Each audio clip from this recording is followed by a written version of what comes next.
তো আমিও চিন্তা করছি কি নবম অধ্যায় চলে আসলো কি করে, এটা তো করি না। ঠিক আছে, আমি অক্ষর ব্রহ্মযোগের 19 নম্বর করছি।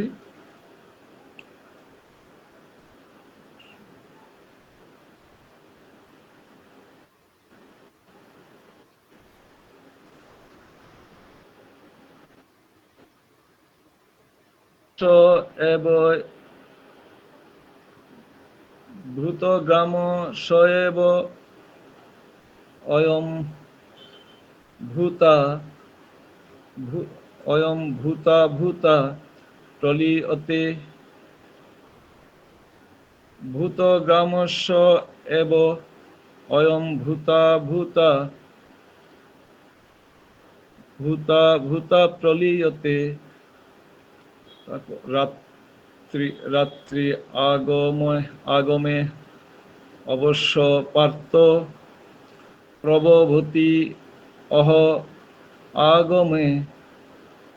অনুবাদ: হে পার্থ, সেই জীবসমূহ পুণ্য পুণ্য জন্মগ্রহণ করে ব্রহ্মার রাত্রি সমাগমে লয় প্রাপ্ত হয় এবং পুনরায় দিনের আগমনে তারা আপনা থেকেই প্রকাশিত হয়। অনুবাদ: হে পার্থ, সেই জীবসমূহ পুণ্য পুণ্য জন্মগ্রহণ করে ব্রহ্মার রাত্রি সমাগমে লয় প্রাপ্ত হয় এবং পুনরায় দিনের আগমনে তারা আপনা থেকেই প্রকাশিত হয়। শ্রীল প্রভুপাদ কর্তৃক তাৎপর্য: যে সমস্ত অল্প বুদ্ধি সম্পন্ন জীব এই জড়জগতে থাকবার চেষ্টা করে তারা বিভিন্ন উচ্চতর গ্রহলোকে উন্নীত হতে পারে এবং তারপরে আবার তাদের অবশ্যই এই পৃথ্বীলোকে পতিত হতে হয়। ব্রহ্মার দিবাকালে এই জড়জগতের অভ্যন্তরে ঊর্ধ্ব ও নিম্ন লোকগুলিতে তারা তাদের কার্যকলাপ প্রদর্শন করতে পারে, কিন্তু ব্রহ্মার রাত্রির আগমনে তারা আবার সকলেই লয়প্রাপ্ত হয়। জড়জাগতিক কার্যকলাপের জন্য ব্রহ্মার দিবাভাগে তারা বিভিন্ন কলেবর প্রাপ্ত হয় এবং রাত্রে তাদের সেই সমস্ত কলেবরের বিনাশ হলে জীবসমূহ শ্রী বিষ্ণুর অঙ্গে একসঙ্গে অবস্থান করে। তারপর ব্রহ্মার দিনের আবির্ভাবে তারা আবার প্রকাশিত হয় ভূতা ভূতা প্রলীয়তে। দিনের বেলায় তারা প্রকাশিত হয় এবং রাত্রির বেলায় তারা আবার লয়প্রাপ্ত হয়। অন্তিমে ব্রহ্মার আয়ু যখন শেষ হয়ে যায় তখন তারা সকলে বিলীন হয়ে যায় এবং কোটি কোটি বছর ধরে অপ্রকাশিত থাকে। আর একটি কল্পে ব্রহ্মা যখন আবার জন্মগ্রহণ করেন তখন তারা পুনরায় ব্যক্ত হয়। এভাবেই জীব জড়জগতের মোহের দ্বারা আকৃষ্ট হয়ে পড়ে। কিন্তু যে সমস্ত বুদ্ধিমান ব্যক্তি কৃষ্ণ ভাবনামৃত গ্রহণ করেন তারা হরে কৃষ্ণ কৃষ্ণ কৃষ্ণ হরে হরে, হরে রাম রাম রাম হরে হরে এই মহামন্ত্র কীর্তন করে মানব জীবনকে সম্পূর্ণরূপে ভগবৎ সেবায় নিয়োগ করেন। এভাবে এমনকি এই জীবনেই তারা শ্রীকৃষ্ণের দিব্যধামে প্রবেশপূর্বক পূর্ণ জন্ম থেকে মুক্ত হয়ে নিত্য ও আনন্দময় জীবন প্রাপ্ত হয়।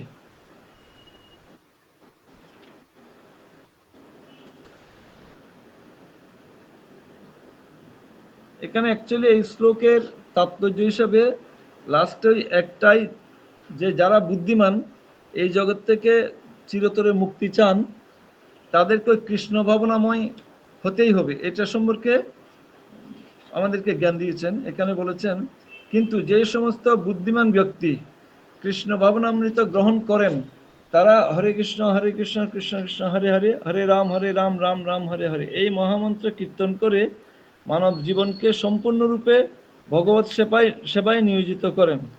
এভাবে এমনকি এই জীবনেই তারা শ্রীকৃষ্ণের দিব্যধামে প্রবেশপূর্বক পূর্ণ জন্ম থেকে মুক্ত হয়ে নিত্য ও আনন্দময় জীবন প্রাপ্ত হন। এখানে আমরা দেখতে পাচ্ছি যে যত কিছু করুক না কেন, কৃষ্ণ ভাবনায় যুক্ত হয়ে যদি ভগবানের সেবায় নিজেকে নিযুক্ত না করে, তাহলে ভগবানের ধামে অর্থাৎ পুণ্যজন্ম না করতে গেলে, ভগবানের ধামে প্রবেশ করতে গেলে, তাহলে এই কৃষ্ণ ভাবনাময় জীবনেই যোগদান করতে হবে। আর না হয়, এখানে প্রথমে বলছেন যে সমস্ত অল্প বুদ্ধি সম্পন্ন জীব ও জড় জগতে থাকার চেষ্টা করে, যারা এই জগৎকে আরো বেশি করে ভোগ করার চেষ্টা করে, তারা বিভিন্ন উচ্চতর গ্রহলোকে উত্তীর্ণ হতে পারে, এই জগৎ থেকে অন্য জগৎ থেকে উত্তীর্ণ হতে পারে, কিন্তু তারপরে আবার তাদের অবশ্যই এই পৃথিবী লোকে পতিত হতে হয়। অর্থাৎ ভগবানের ধামে না যাওয়া পর্যন্ত আমরা এই জগতে যতই উন্নত স্তর, উন্নত লোকে যাই না কেন, আবার আমাদের এই গ্রহলোকে, এই লোকে আসতে হবে। এটাই এখানে বিশেষ করে বর্ণনা করা হয়েছে। সব কথার সার কথা হচ্ছে, যে সমস্ত বুদ্ধিমান ব্যক্তি কৃষ্ণ ভাবনামৃত গ্রহণ করেন, তারা হরে কৃষ্ণ কৃষ্ণ কৃষ্ণ হরে হরে, হরে রাম রাম রাম হরে হরে, এই মহামন্ত্র কীর্তন করে মানব জীবনকে সম্পূর্ণরূপে, নিজের জীবনকে সম্পূর্ণরূপে ভগবত সেবায় নিয়োগ করেন। এভাবেই এমন কি এই জীবনেই তারা শ্রীকৃষ্ণের দিব্যধামে প্রবেশপূর্বক পুণ্যজন্ম থেকে মুক্ত হয়ে নিত্য ও আনন্দময় জীবন প্রাপ্ত হন। এই শ্লোকের আসল তত্ত্বটা হচ্ছে, আমাদেরকে কৃষ্ণ ভাবনাময় জীবনে যোগদান করতেই হবে এবং নিজেকে মানব জীবনকে সম্পূর্ণরূপে ভগবানের সেবায় নিয়োজিত করতে হবে। তাহলে আমরা যদি ভগবানের ধামে যেতে পারি, তাহলে পুনর্জন্ম থেকে আমরা রেহাই পেতে পারি। আর না হয় কোনো রকমেই পুনর্জন্ম থেকে রেহাইয়ের উপায় নাই। আমরা যত উচ্চতর জগতে যাই না কেন, আমাদেরকে আবার ঘুরে এখানে আসতে হবে। সে বিষয়টাই এখানে আলোচনা করছেন। আর কিছু আলোচনা করার আছে কি এখানে? না, এমনি তো প্রভু ক্লিয়ারই আছে। পরের শ্লোকে তাহলে আমরা যেতে পারি প্রভু। এমনি কঠিন কিছু নেই। ইজি ভাবে হ্যাঁ, প্রভুপাদ একদম ভেঙে সব এ করে দিয়েছেন। তারপর 20 নম্বর না, আমি একটু শ্লোকটা পড়িনি। পরতস্মাৎ তু ভাব অন্য অব্যক্ত সনাতন যশ সর্বেষু ভূতেষু নশ্যৎসু ন বিনশ্যতি। আসলে এই দুইটা শ্লোক আমি তো ওই 9 নম্বর রাজ গুজ্জ যোগের ওই দুইটা পাঠ করে বসে আছি সুন্দর থেকে। আচ্ছা, যাই হোক, 20 নম্বর শ্লোক হচ্ছে, পর তস্মাৎ তু ভাব অনন্য অভক্ত অভ্যক্ত সনাতন যশ সর্বেষু ভূতেষু নশ্যৎসু ন বিনশ্যতি। বাংলা অনুবাদ: কিন্তু আর একটি অভ্যক্ত প্রকৃতি রয়েছে, যা নিত্য এবং ব্যক্ত ও অভ্যক্ত বস্তুর অতীত। সমস্ত ভূত বিনষ্ট হলেও তা বিনষ্ট হয় না। জগৎগুরু শ্রীল প্রভুপাদ কর্তৃক তাৎপর্য: শ্রীকৃষ্ণের পরা বা চিন্ময় শক্তি অপ্রাকৃত ও নিত্য। শ্রীকৃষ্ণের পরা বা চিন্ময় শক্তি অপ্রাকৃত ও নিত্য। ব্রহ্মার দিন ও রাত্রে যথাক্রমে ব্যক্ত ও অব্যক্ত হয় যে অপরা প্রকৃতি, তার প্রভাব থেকে তা সম্পূর্ণ মুক্ত। ব্রহ্মার দিন ও রাত্রে যথাক্রমে ব্যক্ত ও অব্যক্ত হয় যে অপরা প্রকৃতি, তার প্রভাব থেকে তা সম্পূর্ণ মুক্ত। শ্রীকৃষ্ণের পরাশক্তি গুণগতভাবে জড়া প্রকৃতির সম্পূর্ণ বিপরীত। সপ্তম অধ্যায়ে এই পরা ও অপরা প্রকৃতি সম্বন্ধে ব্যাখ্যা করা হয়েছে। সপ্তম অধ্যায়ে আমরা কি পড়ছি এই পরা বা অপরা শক্তি সম্পর্কে? এটার তাৎপর্যতা অত্যন্ত ছোট। তো এখানে পরা ও অপরা প্রকৃতি সম্পর্কে আমি বিশেষ করে পড়ি নাই সপ্তম অধ্যায়ে এটা পরা ও অপরা প্রকৃতি সম্পর্কে আমার তেমন একটু জানা নাই। তবে এখানে বলা হচ্ছে শ্রীকৃষ্ণের পরা বা চিন্ময় শক্তি অপ্রাকৃত ও নিত্য। চিন্ময় শক্তি সম্পর্কে আমরা কিছুটা জানি যে চিন্ময় জগতের যেই শক্তি ভগবানের স্বয়ং। পরাশক্তি সম্পর্কে ঠিক বলতে পারবো না। ব্রহ্মার দিন ও রাত্রে যথাক্রমে ব্যক্ত ও অব্যক্ত হয় যে অপরাশক প্রকৃতি, তার প্রভাব থেকে তা সম্পূর্ণ মুক্ত। প্রভু প্রভু এখানে পরাশক্তি, হ্যাঁ এখানে এখানে পরা আর পরা আর বলেন প্রভু। অপরাটা কি? পরা আর পরা আর অপরা পরা আর প্রাকৃত আর অপরা অপ্রাকৃত, প্রাকৃত প্রাকৃত আর অপ্রাকৃত জগতের যে আমরা কথা বলি, সেই সেই পরা অপরা অপরার কথা বলা হয়েছে কি? পরা ও অপরা প্রকৃতি সম্বন্ধে ব্যক্ত করা হয়েছে না, এটা না জেনে তো বলা উচিত না। এটা সপ্তম অধ্যায়ে আমাদেরকে ভালো করে বুঝে নিতে হবে। এই পরা আর অপরা সম্পর্কে যেহেতু ভালো করে বুঝে নেই, ওটা বলা উচিত হবে না।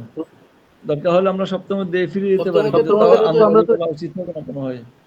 প্রভু প্রভু সপ্তম সপ্তম অধ্যায়ে তো এটা জেনেছি যে পরা প্রকৃতি আর অপ্রাকৃতির মধ্যে একটা ডিফারেন্স তো আছে, যে মানে ভগবদ্ধামে মানে ভগবদ্ধাম বৈকুণ্ঠ লোক আর আমাদের এই এই জগৎ যে আমাদের জড় জগৎ।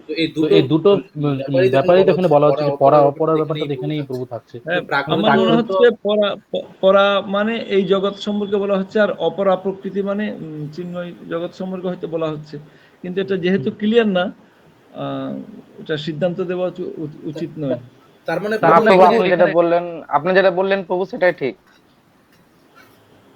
হ্যাঁ, আপনি যেটা বললেন প্রভু সেটাই ঠিক। সপ্তম অধ্যায় পরা এবং অপরা শক্তি হিসাবে এটাই বলা হয়েছে। পরা শক্তি মানে আমাদের আরো ভালো করে জেনে নেওয়া উচিত সপ্তম অধ্যায়ে।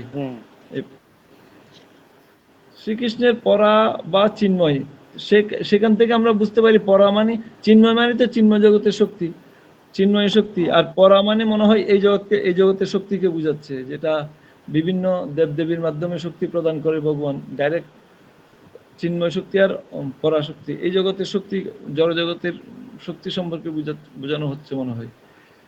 তো যাই হোক, এটার সম্পর্কে বিস্তারিত আলোচনা করতে গেলে আমাদের সপ্তম অধ্যায়ে আর একটু জেনে নিতে হবে।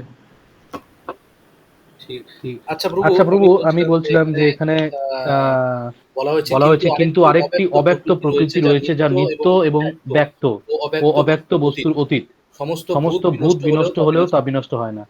তার মানে এখানে আমাদের যে ব্রহ্মলোকের কথা বলা হয়েছে, যে বিভিন্ন লোকের কথা বলা হয়েছে, সেগুলো বিনষ্ট হয়, কিন্তু এখানে এটা বলা হয়েছে কি যে চিন্ময় জগৎ যেটা, সেই চিন্ময় জগৎ কখনো বিনষ্ট হয় না। মানে এই শ্লোকের মানে এটাই এখানে বলছে যা নিত্য এবং ব্যক্ত ও অব্যক্ত বস্তুর অতীত।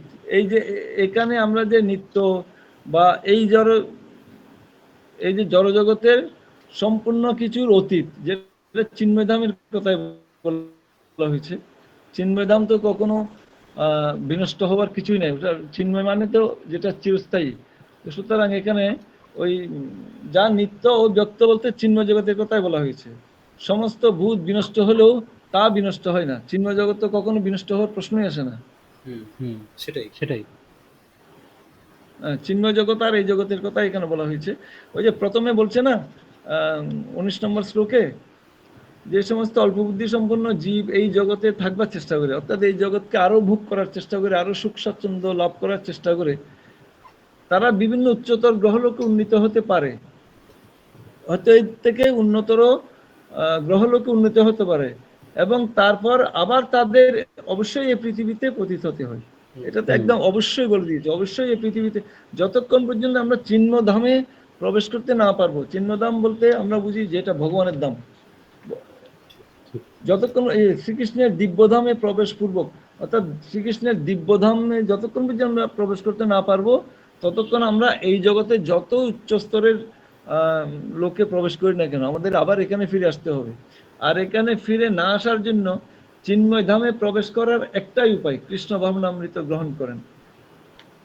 ওই জন্য এখানে বলছে বুদ্ধিমান, কিন্তু যে সমস্ত বুদ্ধিমান ব্যক্তি কৃষ্ণ ভাবনামৃত গ্রহণ করেন, তারা হরে কৃষ্ণ মহামন্ত্র কীর্তন করে মানব জীবনকে সম্পূর্ণরূপে ভগবত সেবায় নিয়োগ করেন। ভগবানের মহামন্ত্র আমাদেরকে যেমন মহামন্ত্র জপ করতে দিয়েছেন, তারপরে মহামন্ত্র জপ করতে করতে আবার নিজের জীবনকে সম্পূর্ণভাবে ভগবানের সেবায়ও নিয়োজিত করতে হবে। হরে কৃষ্ণ মহামন্ত্র জপ করার উদ্দেশ্য এটাই যে আমরা যাতে ভগবানের সেবা করার মতো উপযুক্ত হয়ে উঠতে পারি, এবং সেই হরে কৃষ্ণ মহামন্ত্র করতে করতে যখন আমরা একটু শুদ্ধ স্তরের প্রবেশ করতে পারবো, তখন ভগবানের সেবায় নিজেকে নিয়োজিত করতে হবে। আর ভগবানের সেবায় নিজেকে নিয়োজিত করার ফলে আমরা চিন্ময়ধামে প্রবেশ করতে পারবো। শ্রীকৃষ্ণের দিব্যধামে প্রবেশ পূর্বক পুণ্যজন্ম থেকে মুক্ত হয়ে নিত্য আনন্দময়, এখানে নিত্য জগৎ বলা হচ্ছে চিন্ময়ধাম কি।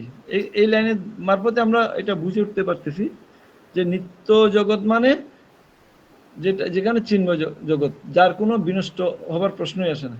ওই জন্য 20 নম্বরে বলছে যা নিত্য এবং ব্যক্ত তা অব্যক্ত বস্তুর অতীত। এই জগতের যেটা মানে কি বলবো, এই জগতে যারা অনিত্য বস্তুর অতীত। সমস্ত ভূত বিনষ্ট হলেও তা বিনষ্ট হয় না। নিত্য জগৎ কখনো বিনষ্ট হবে না, এবং নিত্যকর্ম যেগুলো ভগবানের নিত্য সেবা, ভগবানের গুণকীর্তন করা, হরে কৃষ্ণ মহামন্ত্র জপ করা, এগুলার ফল তো নিত্য, এগুলা কখনো অনিত্য নয়। এগুলো সবসময়, এগুলা সমস্ত ভূত বিনষ্ট হলেও তা বিনষ্ট হয় না। এই সমস্ত জিনিস যেহেতু নিত্য, এটা বিনষ্ট হওয়ার কোনো প্রশ্নই আসে না। এটা সম্পর্কে এখানে বলা হয়েছে। ঠিক।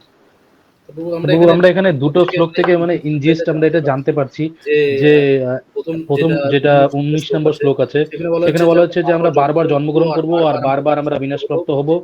আর দিনের মতন যেরকম নতুন করে এই ব্রহ্মাণ্ড সৃষ্টি হয়েছে, আবার যখন রাত হবে ব্রহ্মার, তখন আবার এই ব্রহ্মাণ্ড একদম বিনাশপ্রাপ্ত হবে। তারপরে আবার প্রভু এখানে বলা হয়েছে যে এমন একটা লোক আছে যেই লোকে কোনোদিন বিনষ্ট হয় না, যেই লোক যে ধ্বংস হয় না, নিত্য সবসময়। মানে এটাই তো প্রভু, মানে দুটো শ্লোকের তাৎপর্য থেকে আমরা এটাই বুঝতে পারছি প্রভু। আর এমনি মানে এখান থেকে আর আমরা কি মানে ধারণা আমাদের মানে তৈরি করতে পারি এই দুটো শ্লোক থেকে? এই দুইটা শ্লোক থেকে আমাদের এই ধারণায় উপনীত হতে হবে যে আমরা এই জগতে যতই কিছু করি না কেন, আমরা এই জগৎ থেকে যত উচ্চতর গ্রহলোকে উন্নীত হই না কেন, আমাদের এই জগতে ফিরে আসতেই হবে, যতক্ষণ পর্যন্ত আমরা ভগবানের ধামে প্রবেশ করতে না পারি। আর ভগবানের ধামে প্রবেশ করতে হলে আমাদের একমাত্র উপায় কৃষ্ণ ভাবনামৃত, কৃষ্ণকে নিয়ে ভাবনা করতে হবে, হরিনাম মহামন্ত্র জপ করতে হবে, কীর্তন করতে হবে, এবং কীর্তনের মাধ্যমে নিজেকে ভগবানের সেবায় যুক্ত হওয়ার মতো যোগ্যতা অর্জন করার পর ভগবানের নিজের মানব জীবনকে, এখানে বলছে মানব জীবনকে সম্পূর্ণভাবে ভগবত সেবায় নিয়োগ করতে হবে। অর্থাৎ যতক্ষণ পর্যন্ত আমরা ভগবানের কাছে দাসত্ব স্বীকার না করছি, আমি মুখে বললাম তুমি প্রভু আমি দাস, তো আমি মুখে বললে তো হবে না, আমাকে ভগবানের দাসত্ব স্বীকার করে ভগবানের সেবা করার পরেই তো ভগবান মানবে যে হ্যাঁ এই আমার দাসত্ব স্বীকার করছে। সেবা না করা পর্যন্ত কি করে ভগবান আমাকে দাস রূপে গ্রহণ করবে? তো এই শ্লোক দুইটার মূল কারণ হচ্ছে যতক্ষণ পর্যন্ত আমি নিজেকে ভগবানের সেবায় নিয়োগ করব না, ততক্ষণ পর্যন্ত আমি ভগবানকে সন্তুষ্ট করার কোনো উপায়ই পাচ্ছি না। আর ভগবানকে সন্তুষ্ট না করলে ভগবানের ধামে প্রবেশ করার কোনো প্রশ্নই আসে না। অর্থাৎ আমাদেরকে হরে কৃষ্ণ মহামন্ত্র জপ করে, কীর্তন করে, নিজেকে শুদ্ধ করে ভগবানের সেবায় যুক্ত হওয়ার মতো যোগ্যতা অর্জন করতে হবে, এবং সেই যোগ্যতা অর্জন করার ফলে আস্তে আস্তে ছোট ছোট থেকে বিভিন্ন রকমের সেবায় যুক্ত হয়ে নিজেকে ভগবানের ধামে প্রবেশ করার মতো যোগ্যতা অর্জন করে ভগবানের নিত্যধামে ফিরে যেতে হবে। এটাই এই দুই শ্লোকের তাৎপর্য, মূল বিষয়। আর এখানে 19 নম্বর শ্লোকে প্রথমে বলছে বিভিন্ন উচ্চতর গ্রহলোকে উন্নীত হতে পারে। আমরা চেষ্টা করলে বিভিন্ন উচ্চতর গ্রহলোকে প্রবেশ করতে পারবো, কিন্তু আমাদেরকে আবার এখানে ফিরে আসতে হবে। সেটা 1 বছর পর হোক, 10 বছর পর হোক, আমরা ওখানে একটা সময় পরিমাণ হয়তো উচ্চ স্তরের গ্রহলোকে সুখ সুবিধা ভোগ করতে পারবো, কিন্তু ভোগ করার পরেও আমাদেরকে আবার এখানে আসতেই হবে। ওই জন্য বুদ্ধিমান লোকেরা ওই ধরনের সুখ সুবিধা চায় না, ওরা কৃষ্ণ ভাবনামৃতে অংশগ্রহণ করে, হরিনাম জপ করে, আর নিজেকে ভগবানের সেবায় যুক্ত করে, এবং যুক্ত করার ফলে ভগবানের কাছে ফিরে যাওয়ার চেষ্টা করে। আর কিছু তার মানে প্রভু শ্রীমদ্ ভাগবত গীতা একটা পাসওয়ার্ড, যে যে পাসওয়ার্ডের মাধ্যমে আমরা বৈকুণ্ঠ লোকের ডোর ওপেন করতে পারবো। হ্যাঁ, শ্রীমদ্ ভাগবত গীতায় তো বিভিন্ন অধ্যায়ে বিভিন্ন শ্লোকে মানে প্রভুপাদ প্রত্যেকটা তাৎপর্যের বেশিরভাগ 90 ভাগের 100 ভাগের মধ্যে 90 ভাগ ঘুরে টুরে কৃষ্ণ ভাবনায় যোগদান করতে বলছে। হ্যাঁ প্রভু।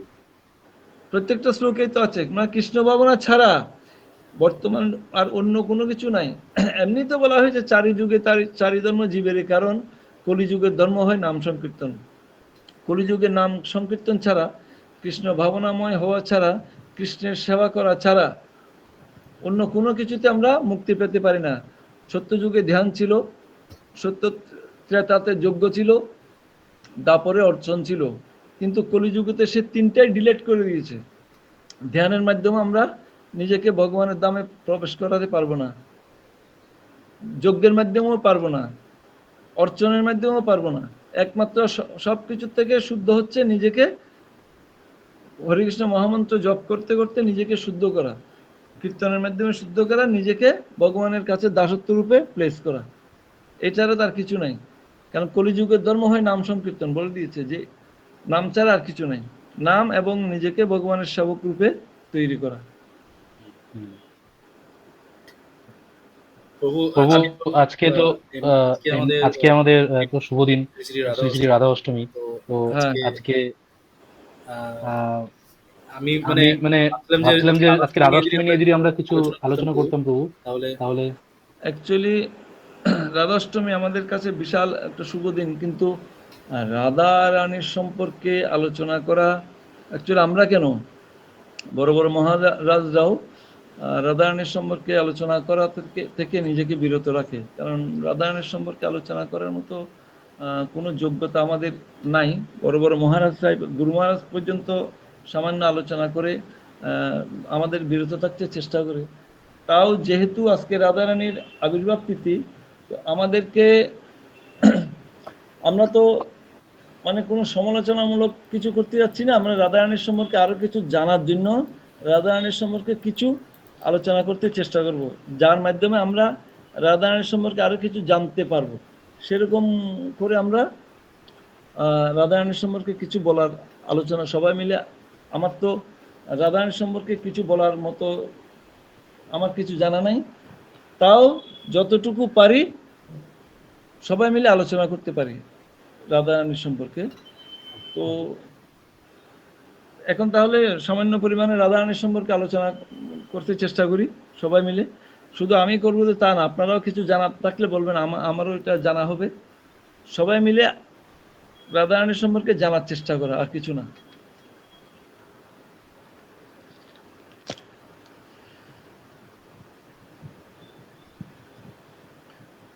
হরে কৃষ্ণ। তাহলে রাধাষ্টমী সম্পর্কে আমরা কিছু আলোচনা করি না? হ্যাঁ প্রভু। তপ্ত কাঞ্চন গৌরাঙ্গী রাধে বৃন্দাবনেশ্বরী বৃষভানুসুতে দেবী প্রণমামি হরিপ্রিয়ে। হে কৃষ্ণ করুণা সিন্ধু দীনবন্ধু জগৎপতে গোপেশ্বর গোপিকা কান্ত রাধা কান্ত নমস্তুতে। আজ ভাদ্র মাস শুক্লপক্ষ অষ্টমী তিথি। এই তিথিতে পরমেশ্বরী শ্রী রাধারানী আমাদের এই ধরাধামে অবতীর্ণ হয়েছিলেন। তো আমরা অনেকে হয়তো রাধারানীর সম্পর্কে বিশেষ করে বেশি কিছু শ্রবণ করতেও পারি না, কারণ স্বয়ং ভাগবতমেও রাধারানীর সম্পর্কে বিশেষ কোনো আলোচনা নাই। তার কারণ হচ্ছে রাধারানীর সম্পর্কে কোনো মহারাজ বেশি আলোচনা করতে চায় না, কারণ এটা অনেক উচ্চস্তরের আলোচনা, আমরা তো দূরের কথা। স্বয়ং ভাগবতমেও রাধারানীর সম্পর্কে খুব সংক্ষিপ্ত নাকি আলোচনা আছে, বিভিন্ন জায়গায় আলোচনা নাই। তাও আমরা যেহেতু এই লাইনে আসছি, আমাদেরকে রাধারানী যে কে তার সম্পর্কে কিছুটা জানার চেষ্টা করা উচিত। তো সেই হিসাবে আজকে রাধা রানীর আবির্ভাব তিথি আমরা চেষ্টা করব আজকে রাধারানী কে এবং রাধারানী এই জগতে কেন আবির্ভূত হয়েছিলেন। বিভিন্ন কারণ আছে, সেটা আমরা অত ডিপলি যেতে পারবো না। রাধারানী কে তার সম্পর্কে আমরা একটু আলোচনা করতে চেষ্টা করব। প্রথম কথা হচ্ছে ভাদ্র মাসে শুক্লপক্ষে অষ্টমী তিথিতে শ্রী শ্রী রাধারানী এই ধরাধামে অবতীর্ণ হন। এখন প্রশ্ন হচ্ছে কে এই রাধারানী? রাধারানী হচ্ছেন শ্রীকৃষ্ণের আহ্লাদিনী শক্তি। আমরা জানি কি রাধারানী কে জিজ্ঞেস করলে আমরা একভাবে উত্তর দিয়ে দিই, রাধারানী হচ্ছে শ্রীকৃষ্ণের আহ্লাদিনী শক্তি। এখন কথা হচ্ছে আহ্লাদিনী শক্তি মানে কি? আহ্লাদিনী শক্তি মানে আনন্দদায়িনী শক্তি। আনন্দদায়িনী শক্তি। আহ্লাদিনী শক্তি হন স্বভূতা শক্তি। স্বভূতা শক্তি মানে আহ্লাদিনী শক্তি বা আনন্দদায়িনী শক্তি আরেকটা আধ্যাত্মিক শব্দ হচ্ছে স্বভূতা শক্তি। স্বভূতা শক্তি কাকে বলে? স্বভূতা শক্তি মানে স্ব মানে নিজ, আর ভূতা মানে থেকে, অর্থাৎ নিজের থেকে। এজন্য বলা হয়েছে আহ্লাদিনী শক্তি মানে স্বভূতা শক্তি, অর্থাৎ স্বভূতা শক্তি মানে নিজের থেকে উৎপন্ন যে শক্তি, সেই শক্তিকে বলা হয় স্বভূতা শক্তি, অর্থাৎ নিজের থেকে উৎপন্ন শক্তি। মানে এবার আমরা জানবো, অর্থাৎ রাধারানী বাইরের থেকে আসা কোনো শক্তি না। রাধারানী অ্যাকচুয়ালি বাইরের কোনো মা বাবার গর্ভে জন্মগ্রহণ করছে বা কোনো কোথাও কোনো একটা কারণে উদ্বুদ্ধ হয়েছে, এরকম কোনো শক্তি না। রাধারানী হচ্ছে, অর্থাৎ রাধারানী বাহিরের থেকে আসা কোনো শক্তি না, স্বয়ং গোবিন্দের বাম অঙ্গ থেকে উৎপন্ন এই শক্তি। স্বয়ং ভগবান শ্রীকৃষ্ণের বাম অঙ্গ থেকে উৎপন্ন সেই শক্তি। সেই জন্য বলা হচ্ছে স্বভূতা শক্তি, অর্থাৎ আহ্লাদিনী শক্তি মানে স্বভূতা শক্তি। এখন আমরা এতটুকু বুঝতে পারলাম যে স্বভূতা শক্তি মানে গোবিন্দের থেকে, নিজের শরীর থেকে, নিজের থেকে স্বয়ং ভগবান নিজের বাম অঙ্গ থেকে রাধারানীকে সৃষ্টি করছেন। এই জন্য ভগবান রাধারানীকে বলা হয় আহ্লাদিনী শক্তি, ভগবানের আনন্দদায়িনী শক্তি। ভগবানের যখন, এখন কেন সেই ভগবান পরমেশ্বর ভগবান রাধারানীকে নিজের বাম অঙ্গ থেকে সৃষ্টি করছেন তার সম্পর্কে একটু আমরা যতটুকু পারি একটু আলোচনা করব। ভগবানের যখন আনন্দ উপভোগ করার ইচ্ছে হলো, অর্থাৎ যখন আনন্দ অনুভূতি করার ইচ্ছে হলো, এই অনুভূতি বলতে কিরকম? ভগবানের এক সময় আনন্দ উপভোগ করার ইচ্ছে হলো বা আনন্দ অনুভূতি, আনন্দকে নিজে ভোগ করার, নিজের আনন্দকে অনুভূতি করার ইচ্ছে হলো। এই অনুভূতি বলতে কিরকম? বলছে তর্পণ মাঝে যদি দেখি আপন মাধুরী, আস্বাদিতে ধরে মন আস্বাদিতে নারী। অর্থাৎ মনে করেন আমরা কোথাও একটা পার্টিতে যাচ্ছি বা বিয়ে বাড়িতে যাচ্ছি, নিজে খুব সুসজ্জিতভাবে সাজলাম, সাজার পর যখন আমরা আয়নাতে নিজেকে দেখি, হয়তো অনেক সময় নিজেকে দেখে নিজের ভালো লাগে, বাহ আমি তো খুব ভালো সাজছি, আমাকে তো খুব ভালো লাগতেছে, এরকম একটা অনুভূতি হয়। ওই জন্য বলছে তর্পণ মাঝে যদি দেখি আপন মাধুরী, আস্বাদিতে ধরে মন আস্বাদিতে নারী। এখন আমার নিজেকে, নিজের সাজগোজ দেখে, নিজের সবকিছু দেখে আমার নিজেকে খুব ভালো লাগছে, কিন্তু আমি সেই ভালো লাগাটা, নিজের সৌন্দর্যটা, নিজের রূপটাকে নিজে উপভোগ করব কি করে? নিজে নিজে আনন্দ উপভোগ করব কি করে? ভগবানেরও ভগবান যখন নিজেকে আয়নায় দেখলো সুসজ্জিত অবস্থায়, নিজের উপর নিজে মোহিত হলেন। ভগবান যখন নিজেকে দেখলো তো নিজের রূপের উপর নিজের মানে আনন্দ আসলো, নিজের রূপের উপর নিজে মোহিত হলো। তখন ভগবান বলছে, মনে মনে ভাবছে, এই জন্য তো আমাকে বলে ভুবন মোহন, অর্থাৎ আমার রূপ দেখে ভুবন মোহিত হয়, তার জন্য আমাকে বলে ভুবন মোহন রূপ। ভগবানের আরেকটা নাম ভুবন মোহন রূপ, অর্থাৎ যেই রূপে ভগবান পুরো ভুবনকে মোহিত করছিল। আমরা এমনও শুনেছি কুরুক্ষেত্রের যুদ্ধের মধ্যে ভগবানের রথের সামনে যে শত্রুগুলা অর্জুনকে আক্রমণ করতে আসতো বা ভগবান রথে আক্রমণ করতে আসতো, ওই সময় পর্যন্ত ভগবানের মৃদু হাসি ওই শত্রুগুলোকে পর্যন্ত স্তম্ভ করে দিয়েছিল, যে আমাকে কেউ মারতে আসলে আমি কি হাসবো? কিন্তু ভগবানের এই হাসির মধ্যে, ভগবানের এই রূপের মধ্যে এমন একটা কি বলবো, এমন একটা আশ্চর্যজনক আকর্ষণ ছিল, ওই শত্রুদের দেখে ভগবান মৃদু হাসতো, এবং ওরা তখন আর মারার মতো, অস্ত্র নিক্ষেপ করার মতো কোনো শক্তি থাকতো না। এত রূপ ছিল ভগবানের, এত হাসির মধ্যে এত আকর্ষণ ছিল, শত্রুকে পর্যন্ত ভগবান হাসির দ্বারা, ভগবান মৃদু হাসির দ্বারা স্তব্ধ করে দিত। তো এখন বলছে ভগবান যখন আয়নায় দেখলেন, নিজের উপর নিজের মোহিত হলেন, নিজের সৌন্দর্য, নিজের আনন্দ উপভোগ করার ইচ্ছে হলো। ভগবান যখন নিজেকে এত সুন্দর রূপে দেখছেন, তখন নিজের সৌন্দর্যকে উপভোগ করার ভগবানের নিজের ইচ্ছে হলো। কিন্তু একা একা তো নিজের সাথে নিজের আনন্দ উপভোগ হয় না। ভগবান তখন চিন্তা করলেন, আমি একা একা আমার সৌন্দর্যকে কি করে উপভোগ করব, আমার সৌন্দর্যকে নিজে নিজে কি করে আনন্দ, আমার সৌন্দর্যের আনন্দ নিজে নিজে কি করে নেব। তখন আনন্দ উপভোগ করার যখন ইচ্ছে হলো, এখানে বলছে উপভোগ করার ইচ্ছে হলো, কিন্তু একা একা তো নিজের সাথে নিজের আনন্দ উপভোগ হয় না, কারণ নিজে নিজেকে আলিঙ্গন করতে পারে না, নিজে নিজেকে আদর করতে পারে না, নিজে নিজেকে চুম্বন করতে পারে না। তখন ভগবান চিন্তা করলো, নিজে নিজের সাথে লীলাবিলাস করতে পারে না। তখন ভগবানের ওই জন্য আরেকটা নাম লীলা পুরুষোত্তম। ভগবান সব লীলার মাধ্যমে, শ্রীকৃষ্ণকে বলা হয় লীলা পুরুষোত্তম, ভগবান রামচন্দ্রকে বলা হয় মর্যাদা পুরুষোত্তম, ভগবান গৌরচন্দ্রকে বলা হয় প্রেম পুরুষোত্তম।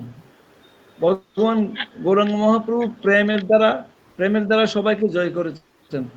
ভগবান রামচন্দ্র এই জগতে কাকে কিরকম মর্যাদা দিতে হয়, প্রজাকে কিরকম মর্যাদা দিতে হয়, মা বাবাকে কিরকম মর্যাদা দিতে হয়, ছোট ভাইদের কি করে মর্যাদা দিতে হয়, প্রত্যেককে মর্যাদা কি করে দিতে হয় সেটা আমাদের শিক্ষা দিয়ে গেছেন। ওই জন্য ভগবান রামচন্দ্রকে বলা হয় মর্যাদা পুরুষোত্তম, ভগবান গৌরাঙ্গ মহাপ্রভুকে বলা হয় প্রেম পুরুষোত্তম, ভগবান শ্রীকৃষ্ণকে বলা হয় লীলা পুরুষোত্তম। ভগবান লীলার মাধ্যমে বিভিন্ন কিছু আমাদের শিক্ষা দিয়েছেন। সেরকম আলোচনা করতে গেলে অনেক আছে। তো এখানে নিজের সাথে নিজেকে তো কোনো লীলা করতে পারছে না আমাদেরকে শিক্ষা দেওয়ার মতো বা নিজে আনন্দ উপভোগ করার মতো। তার জন্য গোবিন্দ লীলা বিলাসের মাধ্যমে আনন্দ উপভোগ করার জন্য নিজের যে আনন্দদায়িনী শক্তি, আমাদের প্রত্যেকের মধ্যে এক প্রকার বিভিন্ন প্রকার শক্তি আছে। যেমন আমরা যদি কোনো শত্রুকে দমন করতে যাই, তাকে আসরিক শক্তির মতো একদম নিজের শক্তি দিয়ে হয়তো আমরা যুদ্ধ জয় করলাম, এটা এক প্রকার শক্তি। আবার এক প্রকার শক্তি হচ্ছে কূটনৈতিক শক্তি। মনে করেন ভারত বা পাকিস্তান কোনো একটা দেশের যুদ্ধ লাগা ভাব, তখন কূটনৈতিক শক্তির দ্বারা এক দেশের রাজা অন্য দেশের শক্তির সম্পর্কে, অন্য দেশের অস্ত্রভান্ডার কোথায়, অন্য দেশের সেনা সামরিক শক্তি কিরকম, ওদের কাছে কিরকম পাওয়ারফুল অস্ত্র আছে, এই সমস্ত শক্তি জানার জন্য কূটনৈতিক শক্তি প্রয়োগ করে। অর্থাৎ প্রকাশ্য না, গোপনে। হয়তো দেখবেন পাগলের বেশে আমরা সিআইডি দেখতে পাই বিভিন্ন ড্রেসে, তো এরকম ভাবে ওইটা হচ্ছে কূটনৈতিক শক্তি। এরকম আমাদের জীব অর্থাৎ ভগবানের বিভিন্ন প্রকারের শক্তি আছে। সেই শক্তির থেকে উনি আনন্দদায়িনী শক্তিকে প্রকাশ করলেন। আনন্দদায়িনী শক্তি মানে যার থেকে ভগবান শুধু আনন্দ উপভোগ করবে, আনন্দদায়িনী শক্তির প্রকাশ করলেন। সেই ভগবানের আনন্দদায়িনী শক্তি হলেন শ্রী শ্রীমতী রাধারানী। অর্থাৎ ভগবানকে শুধুমাত্র আনন্দ প্রদান করবে সেই শক্তি হচ্ছে স্বয়ং রাধারানী। ভগবান নিজের অঙ্গ থেকে সৃষ্টি করেছেন, ওই জন্য বলা হয় রাধারানীকে সভূতাশিক শক্তি বা আহ্লাদিনী শক্তি। আহ্লাদ দ্বারা ভগবানকে আনন্দ প্রদান করবেন, অথবা আনন্দদায়িনী শক্তি। কারণ ভগবান একম ব্রহ্ম দ্বিতীয় নাস্তি, ভগবান এক। এখানে আমরা যদি এখন ভগবানকে দ্বিতীয় মনে করি, রাধারানী আলাদা কৃষ্ণ আলাদা, সেটা না। ভগবান এক এবং অদ্বিতীয়। রাধারানী শুধু আনন্দদায়িনী নয়, রাধারানী যে শুধু ভগবানকে আনন্দ দান করে তা নয়, রাধারানী আনন্দদায়িনী শক্তি, আনন্দ প্রদান করার মতো শক্তিও রাখেন। ওই জন্য বলা হয় আহ্লাদিনী শক্তি। এই জগতে আমরা যেমন শক্তির জন্য আমরা দেখেন, এই জগতে শক্তির জন্য দুর্গা পূজা করি, কালী পূজা করি, লক্ষ্মী পূজা করি, সরস্বতী পূজা করি। সরস্বতীর কাছে পূজা করে আমরা বিদ্যার শক্তি চাই, বিদ্যার পাওয়ার চাই। লক্ষ্মীর কাছে, লক্ষ্মী দেবীর পূজা করে আমরা ঐশ্বর্য শক্তি চাই, মানে ধন সম্পদ, এটাও এক প্রকার শক্তি। জড়জগতে যার অনেক ধন আছে তার কাছে ছোটখাটো শক্তিগুলো পরাজয় স্বীকার করে, সেটা এক প্রকার শক্তি। দুর্গতি নাশিনী, শত্রুকে দমন করার জন্য এক প্রকার দুর্গতি শক্তি আছে। তো কালী মহামায়া শক্তি। তো আমরা বিভিন্ন শক্তির জন্য বিভিন্ন দেবদেবীর আরাধনা করি বা পূজা করি। কিন্তু দেবী ভাগবত যে গ্রন্থে শুধু দুর্গা দেবীকে এবং বিভিন্ন শক্তি নিয়ে আলোচনা হয়েছে, দেবী ভাগবত বলে এক গ্রন্থ আছে, যেই গ্রন্থে শুধু এই সমস্ত শক্তির নিয়ে আলোচনা হয়েছে, দেবী ভাগবত। অর্থাৎ ওখানে দেবতাদের আলোচনা নাই, দেবীদের আলোচনা আছে। দুর্গা, কালী, সন্তোষী মা বলেন, লক্ষ্মী বলেন, দুর্গা, সরস্বতী বলেন, বিভিন্ন যে দেবী ভাগবত শক্তি আছে, সেখানে দুর্গা, কালী এদেরকে নিয়ে আলোচনা হয়েছে। সেখানে বলছে একমাত্র মূল শক্তি, সমস্ত প্রকৃতির মূল শক্তি হচ্ছেন শ্রীমতী রাধারানী। আমরা যদি বা মনে করি শক্তির দেবী হচ্ছে দুর্গা দেবী বা কালী, না, দেবী ভাগবত গ্রন্থে বলছেন সমস্ত শক্তির মূল শক্তি হচ্ছেন শ্রীমতী রাধারানী। অর্থাৎ সমস্ত শক্তির পরমেশ্বরী শক্তি হচ্ছেন, যেমন আমরা কৃষ্ণকে বলি পরমেশ্বর ভগবান, আর রাধারানী হচ্ছে পরমেশ্বরী। যত ঈশ্বর, সমস্ত ঈশ্বরের পরমেশ্বর হচ্ছেন ভগবান কৃষ্ণ। যত ঈশ্বরী, সমস্ত ঈশ্বরের পরমেশ্বরী হচ্ছেন শ্রীমতী রাধারানী। দুর্গা, কালী, মা সন্তোষী, কালী, এই সমস্ত শক্তিগুলো রাধারানী ওনাদেরকে দিয়ে পরিচালিত করান। এই দুর্গা বলেন, কালী বলেন, সন্তোষী মা বলেন, লক্ষ্মী বলেন, সরস্বতী বলেন, যত শক্তির দেবী আছে, সমস্ত দেবীদেরকে এই সমস্ত শক্তিগুলো রাধারানী স্বয়ং দিয়ে পরিচালিত করান। যেমন একজন বস অন্যান্য স্টাফকে দিয়ে বিভিন্ন কাজ করিয়ে নেন, আর ভগবান যেমন বিভিন্ন দেবতাদের দিয়ে বিভিন্ন ডিপার্টমেন্টের কাজ করিয়ে নেন, ঠিক রাধারানী হচ্ছেন সমস্ত দেবীদেরকে বিভিন্ন শক্তির ডিপার্টমেন্ট দিয়ে বিভিন্ন শক্তির কাজ করিয়ে নেন। নিজে শুধু ভগবানকে আনন্দ প্রদান করার শক্তিটাকে তা নিজের কাছে রেখেছেন। শুধুমাত্র সমস্ত এই জগতে দুর্গতি নাশিনী, দুর্গার অসুর দমনের জন্য যা শক্তি প্রয়োজন হয়, দুর্গাকে দিয়ে রাধারানী পরিচালিত করান। কাউকে ধন দিতে হলে লক্ষ্মীকে দিয়ে সেই ধন শক্তির পরিচালিত করান। কাউকে বিদ্যা দিতে হলে সরস্বতীকে দিয়ে সেই বিদ্যা শক্তির পরিচালিত করান। কাউকে মায়া শক্তিতে আকর্ষণ করতে হলে কালীকে দিয়ে সে মায়া শক্তির পরিচালিত করান। কিন্তু নিজে রাখছে শুধুমাত্র ভগবানকে আনন্দ কি করে দেয়া যায়, সেই দায়িত্বটা শুধু নিজে রাখছে। ওনার কাজ হচ্ছে সমস্ত প্রকৃতিকে বিভিন্ন শক্তির মাধ্যমে, ডিপার্টমেন্টের মাধ্যমে উনি ভাগ করে দিয়ে শুধু ভগবানকে আহ্লাদ দান করা, ভগবানকে আনন্দ প্রদান করার কাজটাই শুধু উনি নিজের কাছে রাখছে। এই জন্য বলা হয়, কারণ শক্তিটা নিজের কাছে রেখে, এই জন্য রাধারানীকে সর্বেশ্বরী বলা হয়, অর্থাৎ সর্বেশ্বরী। রাধারানীকে সর্ব ঈশ্বরের ঈশ্বরী বলা হয়, অর্থাৎ সর্ব ঈশ্বরী, যত ঈশ্বরী আছে সমস্ত ঈশ্বরীর মূল হচ্ছেন রাধারানী। তিনি হচ্ছেন মূল প্রকৃতির মূল শক্তি, অর্থাৎ সমস্ত প্রকৃতির মূল শক্তি হচ্ছেন রাধারানী। সমস্ত সংসারের মধ্যে যত প্রকার শক্তি সব তিনিই পরিচালিত করছেন। এখানে সমস্ত সংসারের মধ্যে, এই যে একটু আগে বললাম না, অসুর দমনের যে শক্তি দুর্গাকে দিয়ে পরিচালনা করছেন উনি। ঐশ্বর্যের যেই শক্তি লক্ষ্মীকে দিয়ে পরিচালনা করছেন উনি। বিদ্যার যে শক্তি সরস্বতীকে দিয়ে পরিচালনা করাচ্ছেন উনি। সমস্ত তিনি পরিচালিত করছেন। এই সংসারের সমস্ত আনন্দের আধার যেমন শ্রীহরি, তেমন সমস্ত আনন্দিনী শক্তি হচ্ছেন স্বয়ং রাধারানী। সমস্ত আনন্দ যেমন ভগবান থেকে উৎপত্তি, সমস্ত আনন্দিনী হচ্ছেন রাধারানীর থেকে উৎপত্তি। অর্থাৎ রাধারানী আর কৃষ্ণকে যদি কেউ আলাদা মনে করে, তাহলে তাকে বলতে হবে এই জগতের আধ্যাত্মিক জগৎ বলেন এমনি জড়জগৎ বলেন এই জগৎ সম্পর্কে কিছুই জানে না। স্বয়ং রাধারানী আর স্বয়ং ভগবান আলাদা নয়, নিজের শরীর থেকে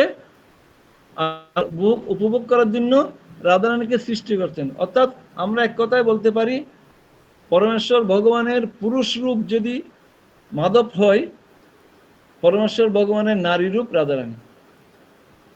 দুই এক আত্মা দুই শরীরে বিভক্ত হয়েছেন।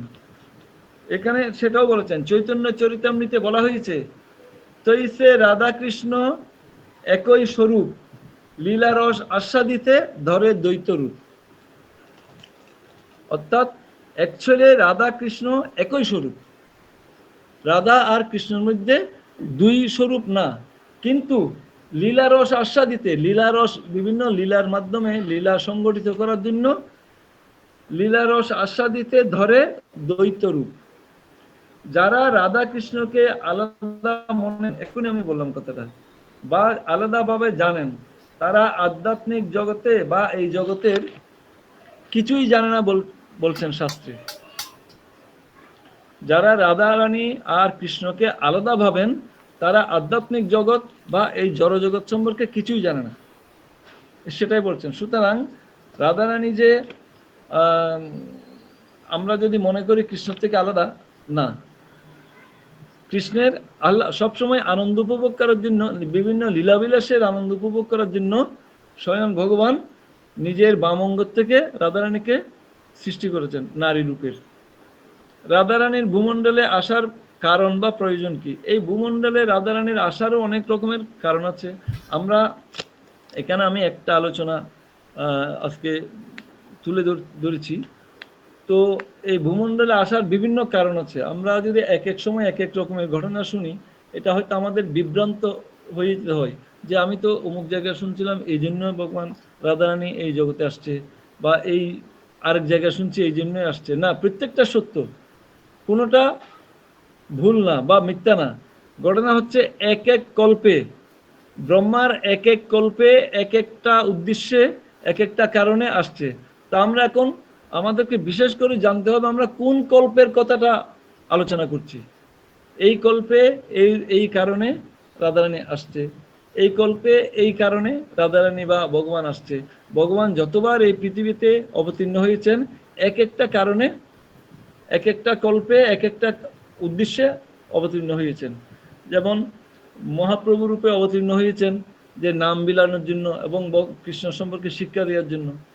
তো আর এর আগে স্বয়ং কৃষ্ণ আমাদেরকে শিক্ষা দেওয়ার জন্য অবতীর্ণ হয়েছেন। তো এক এক কল্পে এক এক রূপে এক এক কারণে আসছে।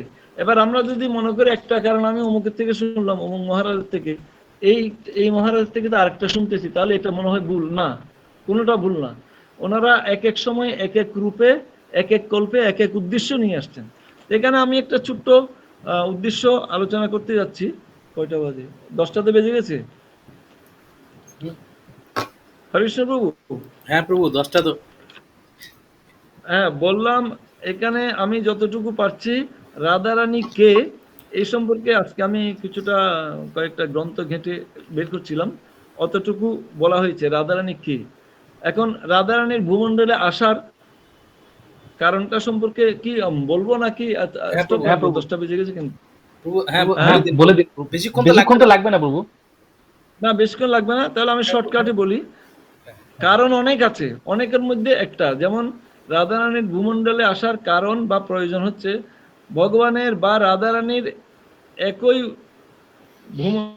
এই ভূমণ্ডলে আসার অনেক অনেক কারণ আছে। তার মধ্যে একটা কারণ হলো, এক, গোলকে ভগবানের প্রিয় সখা শ্রীদামা অভিশাপ দিয়েছিলেন রাধারানীকে। এটা হয়তো অনেকে জানেন।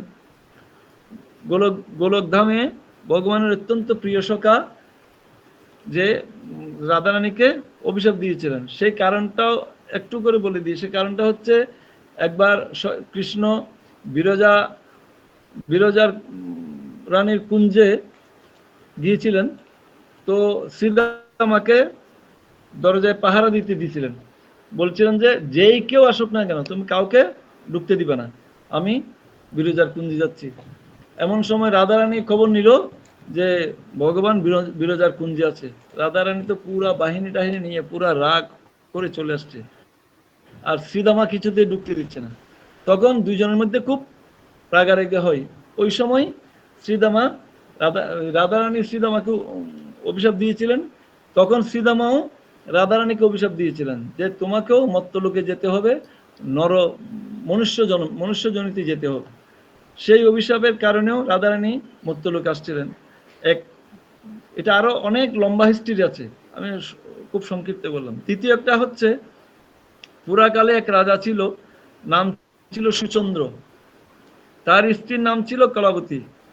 কলাবতীরা 3 বোন ছিল, কলাবতী, ময়না, সুনয়না। সুনয়নার বিবাহ হয়েছে বিদহ রাজ জনকের সাথে, অর্থাৎ মিথিলা নরেশ জনক রাজার সাথে। আর ময়নাকের বিবাহ হয়েছে হিমাচলের সাথে, পর্বতরাজ হিমাচল। এই হিমালয়ের থেকে ময়নার গর্ভে এক সুন্দর কন্যা হলো, তার নাম পার্বতী। 3 বোন কলাবতীরা, কলাবতী, সুনয়না, ময়না। তো ময়নার বিবাহ হয়েছে হিমাচল রাজ হিমাচলের সাথে। এই হিমাচলের থেকে ময়নার গর্ভে সুন্দর কন্যা জন্ম হলো, তার নাম পার্বতী। এই পার্বতীর বিয়ে হলো দেবাদিদেব মহাদেবের সাথে, অর্থাৎ ময়নার কন্যা পার্বতীর বিয়ে হলো মহাদেবের সাথে। জনক রাজার থেকে সুনয়নার কন্যা হলো সীতার। এই জন্য জনক কন্যা বলে ওনাকে জানকী বলে বলা হয়। জনক রাজার কন্যা, জনক রাজার ঘরে জন্ম হয়েছে সীতা দেবীর, এবং জনক রাজার কন্যা বলেই সীতার আরেক নাম জানকী। সীতা দেবীর স্বামী হলো স্বয়ং রামচন্দ্র। এটা দেখে কলাবতীর মনে খুব চিন্তা হলো যে 2 বোনের ঘরে 2 মেয়ের শ্রেষ্ঠ শ্রেষ্ঠ বর। এবার কলাবতী সুচন্দ্রকে নিয়ে তপস্যা শুরু করলেন, ভগবানের তপস্যা শুরু করলেন। ভগবান সন্তুষ্ট হয়ে দর্শন দিলেন এবং বর প্রার্থনা করতে বললেন। কলাবতী এবং সুচন্দ্র ভগবানের কাছে বর প্রার্থনা চাইলেন যে প্রভু, আমরা এমন এক কন্যা চাই যার বর হবে সৃষ্টির শ্রেষ্ঠ, তার উপরে যেন আর কেউ না থাকে।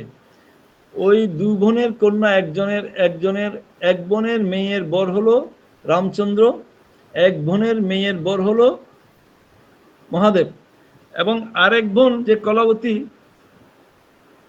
ওনার দুশ্চিন্তা হলো যে আমার যদি গর্ভে মেয়ে হয়, আমার মেয়েটা তাহলে কাকে বর দেব? কারণ আমার মেয়ের বরটা হচ্ছে শ্রেষ্ঠ লাগবে, যে যেমনি এদিকে শিব তেমনি এদিকে রামচন্দ্র, তাহলে আমার মেয়ে হলে কার কাছে বিয়ে দেবো? এর থেকে শ্রেষ্ঠ আর কে আছে? তখন ভগবানের আরাধনা শুরু করলো। ভগবানের আরাধনা করার পর ভগবান যখন আসলেন, বর প্রার্থনা করতে বললেন। কলাবতী এবং সুচন্দ্র ভগবানের কাছে বর চাইলেন যে প্রভু, আমরা এমন এক কন্যা চাই যার বর হবে সৃষ্টির শ্রেষ্ঠ, তার উপরে যেন আর কেউ না থাকে। তখন ভগবান বিষ্ণুকে বলল, আমরা এমন এক কন্যা চাই, পুত্র চাই নাই, কিন্তু এর আগে অদিতি আর কশ্যপ এরা ভগবানকে পুত্ররূপে চেয়েছিল। ভগবানের আরাধনা করে ভগবান সন্তুষ্ট হওয়ার পর ভগবানকে পুত্ররূপে চেয়েছিল, কিন্তু এখানে কলাবতী আর সুচন্দ্র ভগবানকে পুত্ররূপে চায় নাই, এমন এক কন্যা চেয়েছে যার বর হবে সর্বশ্রেষ্ঠ, যার বর হবে সৃষ্টির শ্রেষ্ঠ, তার উপরে যেন আর কেউ না থাকে। এখানে কলাবতী এবং সুচন্দ্র কোনো পুত্র চাই নাই। অতিথি কশ্যপ ভগবানকে সন্তুষ্ট করে ভগবানকে পুত্র রূপে চেয়ে, কিন্তু এনারা ভগবানকে জামাই রূপে চেয়েছে। কারণ মনে রাখবেন, একটা উত্তম পুত্রের থেকে একটা উত্তম জামাই পাওয়া আরো সৌভাগ্যের ব্যাপার। এটা নাকি শাস্ত্রে আছে, উত্তম পুত্র থেকে উত্তম জামাই পাওয়া নাকি আরো সৌভাগ্যের ব্যাপার শ্বশুর শাশুড়ির জন্য। এটা আমি কে জানলাম একটা গ্রন্থে। যাই হোক, সৌভাগ্যের ব্যাপার। কারণ ভালো মেয়ে হলে ভালো জামাই পাবে। কারণ সাথে আছে, মেয়ে যদি অত্যন্ত সৌভাগ্যবতী হয়, মেয়ের ভাগ্য যদি অত্যন্ত প্রখর হয়, সেই মেয়ে ভালো জামাই পাবে। তাই কলাবতী ও সুচন্দ্র এমন মেয়ে চেয়েছে তার বর যেন সর্বশ্রেষ্ঠ হয়। দাঁড়ান, আমার একটা ফোন আসছে, আমি রিসিভ করে নিই। হরে কৃষ্ণ। হরে কৃষ্ণ। হরে কৃষ্ণ। হরে কৃষ্ণ। ঈশ্বর কিশোর বাবু, হরে কৃষ্ণ। প্রভু প্রভু আজকে আমাদের আমাদের শুভ শুভ জন্মাষ্টমী, জন্মাষ্টমী বলছি, রাধা অষ্টমী সম্পর্কে একটু মানে আমাদের মোহন প্রভু বলছিলেন। আসলে আজকে তো আমাদের ক্লাস মোটামুটি 9:30টায় শেষ হয়ে গিয়েছিল, যার জন্য আমরা একটু এক্সটেন্ড করার জন্য মোটামুটি হয়ে গেছে, 10টা বেজেই গেছে। তো হরে কৃষ্ণ। হ্যাঁ প্রভু। হ্যাঁ প্রভু। হরে হ্যাঁ, কৃষ্ণ। হরে কৃষ্ণ। বলছিলাম প্রভু, আজকে আমাদের ক্লাস 9:30টার সময় শেষ হয়ে গেছিল। তো আমরা আচ্ছা। রাধা অষ্টমীর জন্য আজকে আমরা রাধারানীর ব্যাপারে জানতে চেয়েছিলাম প্রভুর কাছে, তো প্রভু আমাদের বলছিলেন। হুম। না, খুব সুন্দর রাধারানী বর্ণনা আমাদের। হ্যাঁ, অনেক অনেক কিছু জানতাম না প্রভু, আজকে মানে জানতে পারলাম অনেক কিছু। হুম। ঠিক আছে। আর কোনো কিছু প্রশ্ন কারো কিছু আছে? প্রভু আজকে দুটো শ্লোক একদম মানে খুব মানে বোঝার মতন ছিল, একদম ইজি ছিল। তাৎপর্যগুলো শিলা প্রভুপাদ আমাদের এত সুন্দরভাবে বুঝিয়েছেন আজকে, মানে সেখান থেকে আর মনে হয় না কোনো প্রশ্ন কারোর থাকতে পারে। সবাই আছেন, সবার মাইক অফ আছে। আমি একাই আমি বোকার মতন বলে যাচ্ছি, আপনারা সবাই হয়তো আছেন। শুনছি প্রভু, শুনছি। শুনলে তো হুহা করতে হবে কিছু। মাইক অন হয়েছে? হুহা না করলে বোঝা যাবে না তো। হ্যাঁ প্রভু, মাইক অন হয়েছে এখন? হ্যাঁ মাইক অন আছে প্রভু। হ্যাঁ প্রভু, মাইক অন হয়েছে। আচ্ছা, এখানে বলা হচ্ছে ভগবান বললেন তথাস্তু। ভগবান যখন সর্বশ্রেষ্ঠ জামাই চেয়েছে, তো ভগবান তো তথাস্তু বর দিয়ে দিয়েছে, কিন্তু এই সুচন্দ্র এবং কলাবতী দাপর, তখন ভগবান তো তথাস্তু দিয়ে দিয়েছে, তথাস্তু দেওয়ার পর এই সুচন্দ্র এবং কলাবতী দাপর যুগে বৃষভানু এবং কীর্তি রূপে জন্মগ্রহণ করলেন এবং সেই ঘরের জামাই হবে সর্বশ্রেষ্ঠ। তখন ভগবান চিন্তা করলেন সর্বশ্রেষ্ঠ তো আমি, মানে আমি যে এই ঘরে সর্বশ্রেষ্ঠ বর হবে, বর দিয়েছি, তো সর্বশ্রেষ্ঠ তো ভগবান নিজেই, ওনারও তার কোনো শ্রেষ্ঠ নাই। তখন যখন ভগবান এই ঘরের জামাই হবে বর দিয়েছে, তখন ওখানে রাধারানীকে পাঠিয়েছে। তখন উনি তো যুগ যুগান্তর ধরে রাধারানী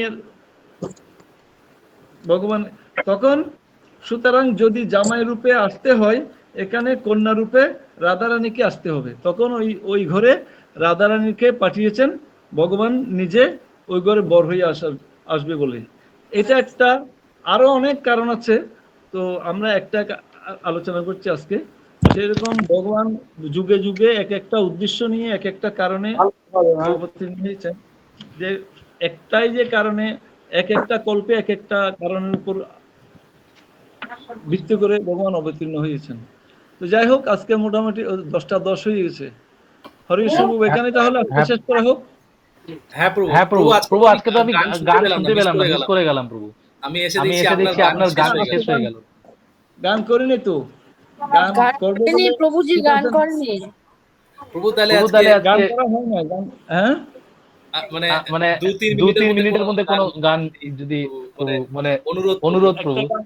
একটা গান তো হয়ে যায় 2-3 থেকে 4 মিনিট। গান গাবেন। আমি ভাবলাম যে আমি মিস করে গেলাম নাকি। না মিস করা হয় নাই, আমরা গান করি নাই আজকে। তাহলে আমি ভেবেছিলাম যে আমি স্কুটি চালাচ্ছি আর প্রভু হয়তো আজকে আমি এসে দেখছি আপনি হারমোনিয়াম বাজাচ্ছিলেন, তো আমি ভাবলাম যে হয়তো শুরু হয়ে গেল আজকে। আমি তো হারমোনিয়ামের উপর গিটারটা রেখে ক্লাস করছি। আচ্ছা রাধা মাধবটা করছিলাম। তাহলে আজকে রাখা হবে নাকি? হ্যাঁ প্রভু, একদম ঠিক আছে। আজকের ওই যে ক্লাসটা শ্লোকটা আমাকে আগে পড়া হয়নি, আমি তো ওই নবমীর একটা পরে বসে আছি। যাক প্রভু যাক প্রভু তাহলে নবম অধ্যায়ের সেম শ্লোকটা শ্লোকটা তাহলে আপনার আপনার কাছেই যাবে। না, যখন কার কাছে কোনটা আসে, কার কাছে কোনটা আসে, যেটা সিরিয়াল হবে যেটা পরে ওইটাই। ঠিক আছে আজকে প্রভু। এমনি বিশেষ পড়াও হয়নি। ঠিক আছে, তাহলে আমরা সবাই বাঞ্ছা গল্প করি। প্রভু প্রভু মানে তাহলে আজকে হবে না ক্যান্সেল গান? গান হবে না? আপনারা বললে তাহলে করে দিচ্ছি একটা 2 মিনিটের জন্য। হ্যাঁ প্রভু। জন্য সবাই আগ্রহী। তাহলে রাধারানী হয়ে যাক একটা গান, হোক। প্রভু একটা গান হয়ে যাক। বৈষ্ণব প্রভু প্রভু হ্যাঁ। আপনার মানে আপনার সব থেকে যেটা খুব ভালো লাগে প্রভু, মানে আমার তো যেটা ভালো লাগে এটা আজকে ভালো লাগুক বা না লাগুক, আজকে রাধাষ্টমী রাধারানীর উপর একটা গান হবে। হ্যাঁ প্রভু একদম একদম। হরি বল। এখন এতক্ষণ বদর বদর করে কি গান আসে?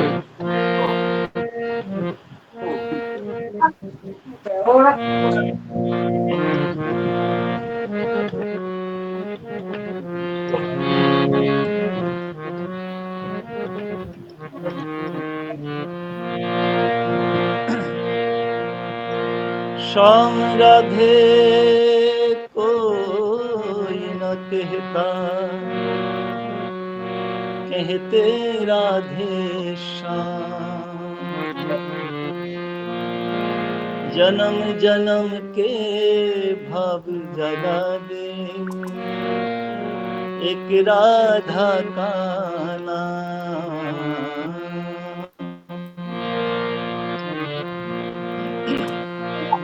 राधा के बिना श्याम आधा,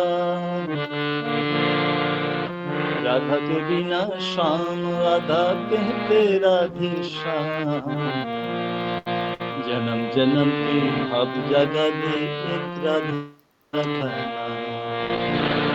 बोलो राधे बोलो राधे, बोलो राधे राधे राधे, बोलो राधे, बोलो राधे बोलो राधे। राधा के बिना श्याम आधा, राधा के बिना श्याम आधा, कहते राधे श्याम। जन्म जन्म के भाव जगा दे एक राधा का नाम। बोलो राधे बोलो राधे, बोलो राधे राधे राधे, बोलो राधे।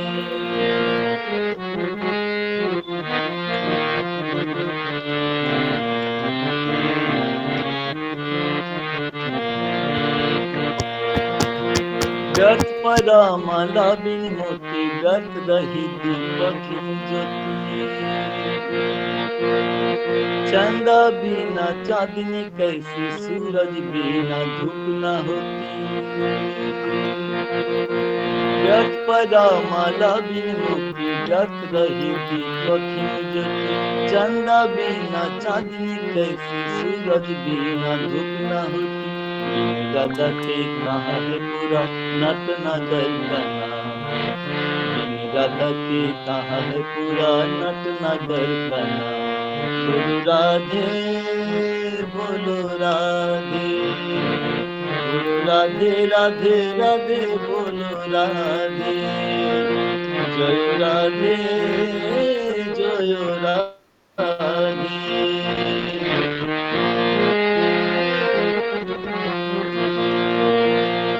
साथ है जैसे जल की धारा, साथ है जैसे नदी किनारा।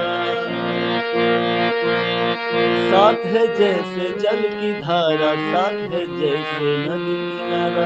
साथ है जैसे नील गगन के सूरज चंद्र तारा तारा।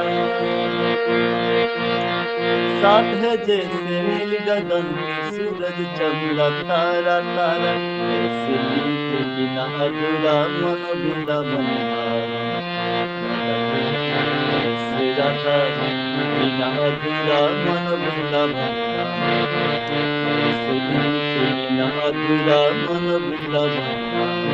बोलो राधे बोलो राधे, बोलो राधे राधे राधे, बोलो राधे, बोलो राधे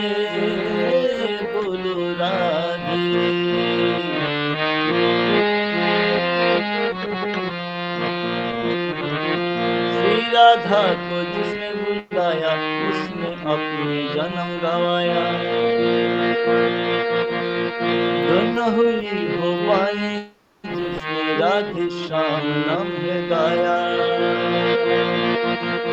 श्री राधा को जिसने बुलाया उसने अपने जन्म गवाया धन्य हुई वो पाए जिसने राधे श्याम नाम है गाया निरंतर बिना कभी कहे बिना राधा का निरंतर बिना कभी कहे बिना बोलो राधे बोलो राधे बोलो राधे राधे राधे बोलो राधे बोलो राधे बोलो राधे बोलो राधे राधे राधे बोलो राधे बोलो राधे बोलो राधे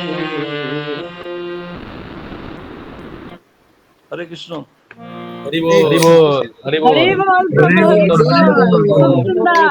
খুব সুন্দর। খুব সুন্দর। সুন্দর প্রভু সুন্দর প্রভু রাধারানীকে রাধারানী প্রত্যেকদিন প্রত্যেকদিন প্রভু ক্লাস হয় কিন্তু আপনার ক্লাসে ক্লাসে প্রভু এটা অ্যাডেড বোনাস ক্লাসের ক্লাসের শেষে আমার আমি তো এখন এখন আপনার ক্লাস যখনই হবে প্রভু আপনাকে গান করতে হবে প্রভু আমাদের আপনার রিকোয়েস্ট আমার একটু প্র্যাকটিস হয়ে যাবে আমার এমনি সৌরভ প্রভু, প্রভুকে ছোট ছোট শ্লোক দিতে হবে।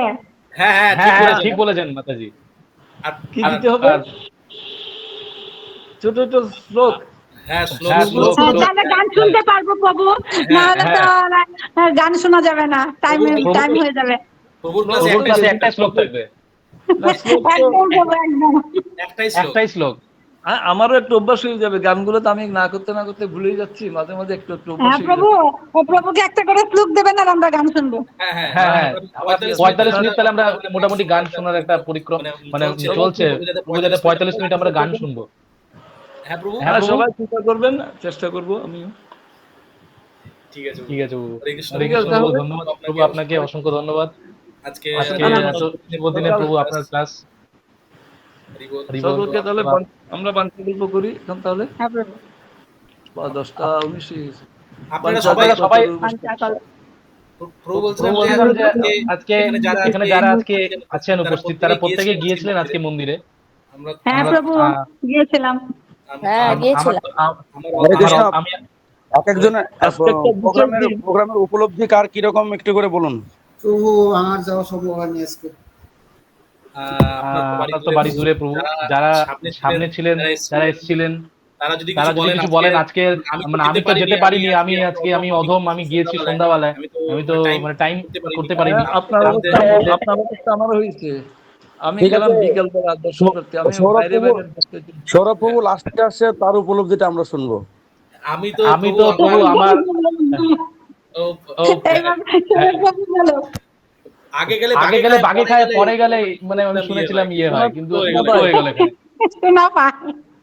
উল্টো হয়ে গেল উল্টো হয়ে গেল আজকে। ঠিক আছে প্রভু ঠিক আছে প্রভু আমি তো বলছি আমি তো আজকে গিয়েছিলাম যখন আমার অনেক অ্যাকচুয়ালি লেটই হয়ে গেছে তারপরে আমি গিয়ে আগে দর্শন করলাম দর্শন করার পরে প্রভু আমাকে সঙ্গে সঙ্গে প্রসাদ দিলেন আমি আজকে প্রসাদ পাইনি যেহেতু 2টার সময় তো প্রভু আমাকে প্রসাদ দিলেন বিশ্বজিৎ প্রভুর সঙ্গে বসে আমি প্রসাদ পেলাম প্রসাদ পাওয়ার পরে আমার আজকে আরেকটা উপলব্ধি হলো প্রভু আজকে আমাকে একটা ছোট মানে ভিডিও আমরা রেকর্ড করেছি আমি আর প্রভু মিলে তো সেটা আপলোড করবো ইউটিউবে আপনাদের জন্য আমি কিছুক্ষণ পরে সেটা আপলোড করে দেবো তো আমার আজকে মন্দিরে গিয়ে মানে যতটুকু আমি সময় ছিলাম তো আমার মানে মনে দুঃখ ছিল সন্ধ্যা পর্যন্ত যে আমি যেতে পারলাম না আমি একটা চরম অধম মানুষ একটা আমি জন্মাষ্টমী তো গেলাম কিন্তু আমি রাধাষ্টমীতে আমি যেতে পারলাম না তো রাধারানীর কৃপা পাবো কি করে?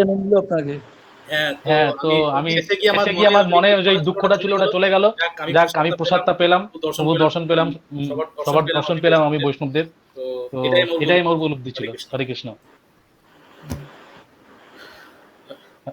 হরে কৃষ্ণ হরে কৃষ্ণ বাবু আজকে আমরা তাহলে এখানে ক্লাসের সমাপ্তি ঘোষণা করছি কেননা বাকিরা মনে হয় যে কিছু বলবেন না আর বললে না হয়তো প্রভু, আমরা শুরুতে গিয়েছি, আমাদের কাছে সে অপূর্ব ভালো লেগেছে, যেটা ভালোটা আর কোনো বিশ্লেষণ করা যাচ্ছে না। হ্যাঁ হ্যাঁ সেটা তো মাতাজি 100 বার, কেননা মানে মানে ওটা একদম চোখ দিয়ে যে দেখেছে সেই বলতে পারবে, যে দেখেনি সে তো বুঝতে পারবে না। যাই হোক, ভিডিওতে বা আমি তো লাইভ আনন্দ উপভোগ করেছি, আমি তো নৃত্য করেছি ওখানে, কীর্তন প্রভু কীর্তন করেছে, প্রভুর কীর্তনের সঙ্গে সঙ্গে নৃত্যও করেছি, খুব আনন্দ পেয়েছি। হরে কৃষ্ণ। হরে কৃষ্ণ। আজকে প্রভু কিশোর প্রভু আজকে খুব সুন্দর, মানে এত সুন্দর, মানে কি বলবো, ওখানে দাঁড়ানো যায় না, এত সুন্দর করে কি করেছেন, হাত পা নাড়াতেই হবে এরকম কীর্তন।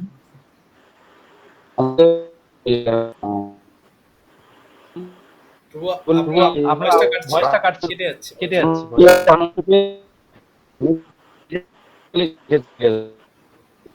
আপনার ভয়েসটা কেটে আপনার যাচ্ছে। ভয়েসটা কেটে যাচ্ছে বাবু।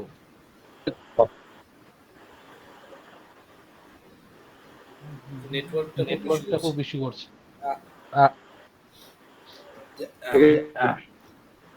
প্রভু আপনার ভয়েসটা কেটে যাচ্ছে। হ্যাঁ মনে হয়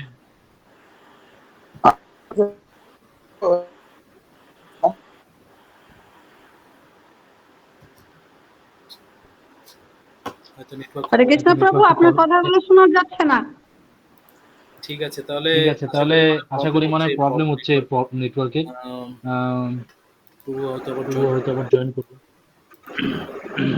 সুমিতা মাতাজি মাইক অন করেছেন, কিছু বলবেন নাকি? সুমিতা ভাদ্রী মাতাজি মাইক অন করেছেন, কিছু বলবেন না মাতাজি? আপনি আজকে গিয়েছিলেন মন্দিরে? হ্যাঁ, মন্দির তো গেছিলাম 10:30টায়, খুবই ভালো লাগলো। হ্যাঁ, মাতাজি গিয়েছিলেন। আর এখানে আমি তো আজকে 10:30টায় সবার প্রথমে। আচ্ছা আর এখানে তো মানে সামনে বাড়ি তো এখানে দেখা যাচ্ছে বিশ্বজিৎ প্রভু যেতে পারবেন না, উনি মুর্শিদাবাদে, জলপাইগুড়ি, তারপরে এখানে দেখা যাচ্ছে সুমন প্রভু ময়নাগুড়ি, সন্ধ্যা মাতাজি ময়নাগুড়ি না জলপাইগুড়ি, সুমিতা গোস্বামী মাতাজি উনি তো শিলিগুড়ি, তারপর নির্মল প্রভু শিলিগুড়ি, মাম্পি মাতাজি শিলিগুড়ি, রাজা প্রভু শিলিগুড়ি, প্রত্যেকে তো গিয়েছেন এখানে। হ্যাঁ, রাজা প্রভু গেছে, রাজা প্রভু তো দেখা হয়েছে। আমি 2 বার গেছি। আপনার বাড়িতে দেখেছি সকালে। আপনার বাড়িতে এত সামনে প্রভু, আমার বাড়ি ওখানে হলে খুব ভালো হতো। আমি রাজা প্রভু, শরৎ প্রভু 2 বার শরৎ প্রভু আপনার মাকে তো দেখলাম, মা ছিলেন। হ্যাঁ আমি মাকে পাঠিয়ে দিয়েছি আমার জায়গায়। আপনার মা পোশাক পাচ্ছিলেন না, খুব মা প্রক্সি দিয়ে দিয়েছে আজকে আমার। মা প্রক্সি দিয়ে দিয়েছে আজকে। না মা প্রত্যেকবারই যায়, মা প্রত্যেকবার যায়। হ্যাঁ তো ঠিক আছে তাহলে মনে হয় সবার নেটওয়ার্ক মানে চিটু বাবু মনে হয় লেফট করে গেছেন, আর কিশোর বাবু লেফট করে গেছেন। তাহলে আমরা আজকে এখানে বলছিলাম যে ক্লাসগুলো তো রেকর্ড হচ্ছে, যারা কোনোদিন ধরুন জয়েন করতে পারলেন না বা অনেকে ব্যস্ত থাকেন, অনেকে কাজ থাকে, যার জন্য জয়েন করতে পারেন, আপনারা ইউটিউবে গিয়ে সেখানে গিয়ে দেখে নেবেন আর সাবস্ক্রাইব করবেন চ্যানেলটাকে। আমরা যাতে যদি সাবস্ক্রাইব সবাই করি, ভিউ যদি বাড়ে, তাহলে তাড়াতাড়ি আমরা সবার কাছে পৌঁছাতে পারবো। এটা অ্যাকচুয়ালি মানে আমরা এই জন্যই করেছি, যাতে আমরা দূরে দূরে যারা আছে তারাও যাতে এই সেম প্ল্যাটফর্মে যুক্ত হতে পারে। ঠিক আছে, আপনারা প্রত্যেকে শেয়ার করবেন আর দেখবেন, যেদিন পারবেন না, দেখা হবে না ক্লাস, সেখানে ইউটিউবে অ্যাভেলেবেল থাকবে, সেখান থেকে দেখে নেবেন। হরে কৃষ্ণ, আপনাদের অসংখ্য ধন্যবাদ। তাহলে আজকে আমরা এখানেই এটি করছি। বাঞ্ছা কল্পতরুভ্যশ্চ কৃপা সিন্ধু ভৈবচ পতিতানাং পাবনেভ্যো জগদ্গুরু শিলা কিছু গৌরী হরি হরি বল। ঠিক আছে তাহলে আজকে ক্লাস শিখনি।